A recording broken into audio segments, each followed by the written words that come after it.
Hellboy has had a short history in video games.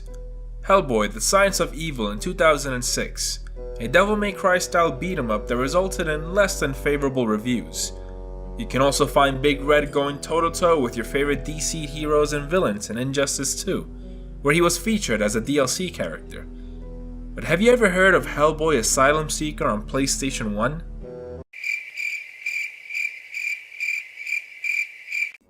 I don't blame you. This late PlayStation 1 game came out in 2003 and flew underneath a lot of gamers' radar.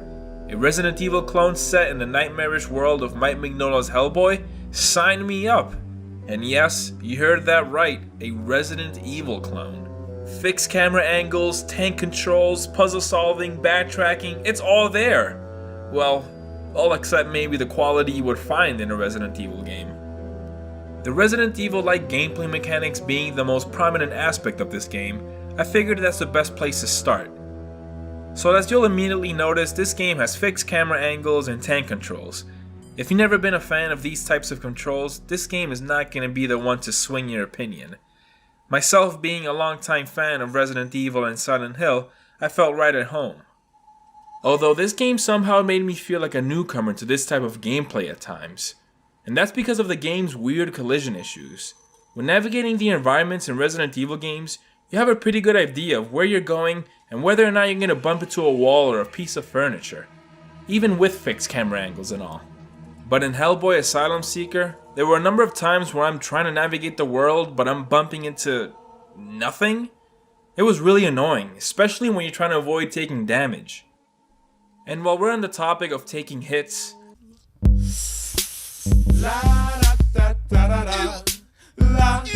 not those kind of hits, Hellboy. Let's talk about the combat. So you know how in Resident Evil, and I know I've brought up Resident Evil like an obnoxious amount of times already, but come on. Tank controls, fixed camera angles, it's kinda hard not to. So anyway, you know how in Resident Evil you're advised to avoid combat whenever you can for the sake of saving resources? Yeah, well in this game you should avoid combat for the sake that it fucking sucks. Let me show you the first time you're introduced to enemies in this game and how the combat works. So just a couple of minutes into the game, freaking zombies crawl out of the dirt. Oh, zombies, just like in Scooby-Doo! So here's the combat. You face the enemy and hold square. Oh, and if your enemy moves to the side a little bit, just realign yourself and hold square again. That is it. Oh wait, hold on, you also get a gun that was in the middle of this church floor for some reason. So for the gunplay, you face the enemy and hold square. That's it. And I know technically that's the same thing you do in a Resident Evil game, but when making the decision to put bullets into an enemy in that game, those choices have ramifications. Not only are the enemies more frequent and threatening in Resident Evil, but the levels are designed in such a way that if you choose to kill a zombie or try to run past them, both choices have their pros and cons. Kill a zombie and you don't have to worry about him later when you have to backtrack, but you have to spend precious bullets that could come in handy later on in a boss fight. Try to run past a zombie and you run the risk of being grabbed and bit, but if you get lucky and run by unscathed, you save bullets. In Hellboy Asylum Seeker, the environments are so open that you can practically run by the enemies blindfolded. And not to mention that they take what feels like minutes upon minutes to take down. There's really no incentive to partake in this game's combat. Which sucks, cause you're frickin' Hellboy, buff superhero demon guy from hell with a big ass stone hand. Combat with this character shouldn't be this boring. It's kind of a tough spot because if you're gonna model your game after Resident Evil, you're not gonna have the most bombastic, engaging moment-to-moment combat you will find in a Devil May Cry game. But hear me out for a second. Let me refer to another horrible PlayStation 1 game starring an anti-hero from hell, Spawn the Eternal. Look, this game is horrible, and you should totally stay away from it. By the way, check out my review for it. But this game did something really weird and unique with its combat, where every time you encounter an enemy, the gameplay totally changes and switches to a 1v1 Tekken-style fighting game. It's an interesting idea, but they totally failed in execution. Now, that game came out a couple years before Hellboy Asylum Seeker, So if the developers could have taken that idea from Spawn and refined it into something deeper and engaging, I think we could have had a combat system that would do HB some justice. Cause, I mean, come on, look at this. Hellboy, that's not how you use a sword! Alright, so let's talk about some of the game's exploration and puzzle solving. At first I thought the game was just straight up insulting my IQ level with the first puzzle. I mean, it's literally press this button to open this door, which will lead you to another button to open that door. You did it! I mean, do I not get a gold star or something? Later on, they do get a little more interesting.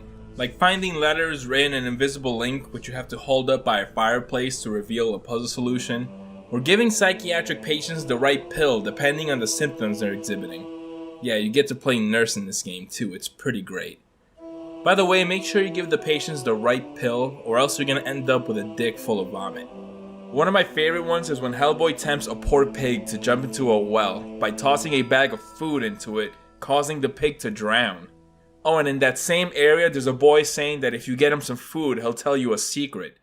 So Hellboy grabs a live chicken, tosses her into an oven, and in just seconds, you get a nice fully cooked chicken on a plate over a bed of spinach. Legendary AF? More like savage AF. In the graphics department, the game is really weak, which is surprising considering how late in the PlayStation's once life this game was released. Other games in the genre like Resident Evil 2 and Dino Crisis hold up much better.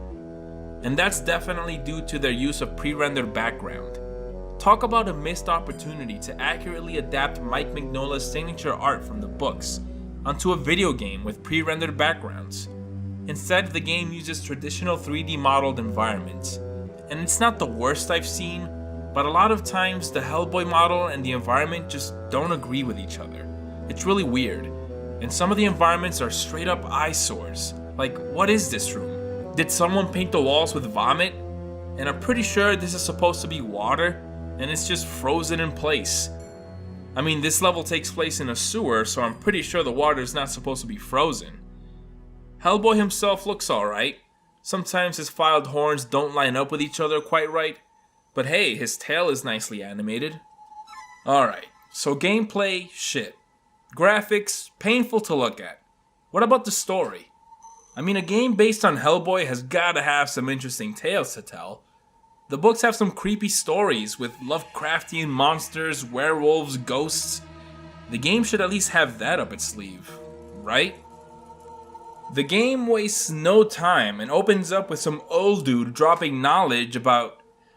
Well, I wish I could tell you, but this guy talks so low that I have no idea what I'm about to jump into. And unleashes them onto Earth, bringing eternal chaos and turning our world into hell. Twin brothers schooled in magic have discovered a way to cheat death. The younger seeks to protect the world, but the elder has... Hey Grandpa, how about you speak up a bit? I need to know the stakes here. Anyway, all you need to know is that it's some end-of-the-world mumbo-jumbo. Which leads to these poor bastards to an old cemetery, only to be killed by something in the shadows. You see, I bet if they could have heard what the old dude was saying in the first place, they would have stayed away and be alive right now. So now Hellboy and Agent Sarah of the BPRD are sent in to find out what went down. Along the way, you'll come across zombies, giant bird women, nurses threatening to fry you with a stun stick, who then Hellboy grabs and tosses out a window. Savage AF. If there's one thing this game gets right, it's Hellboy. At one point, this random ass monk asks you to travel back 666 years. Yeah, subtle, I know. To retrieve an amulet that he freaking misplaced or something. And Hellboy's just like, yeah, sure, whatever. Anyway, the story just feels really shallow and doesn't take advantage of its source material to tell an enticing, creepy story. My friend Dane, who's a big Hellboy fan and talented artist that you should totally follow on Twitter, put it best. It's like someone skimmed through a couple of Hellboy comic books and threw in some recognizable characters and monster designs, without capturing what makes those characters and monsters interesting. I got up to this sewer level and my god, I could not progress any further than this. Every corner of this level is identical to the other. I ran in circles for 2 hours, And with the lack of a map, you might as well toss me in the middle of Mongolia with my eyes gouged out, cause I could not find my way out of there. I did beat the game before on my Twitch channel that you should totally follow me on, twitch.tv/beholdasack, link in the description.